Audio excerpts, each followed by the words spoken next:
సురేఖ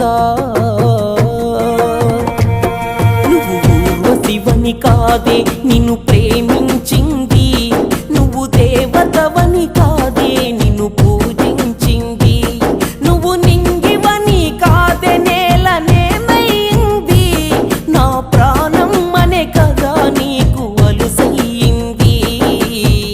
రాతలో లేని రాధమ్మ చెప్పలేను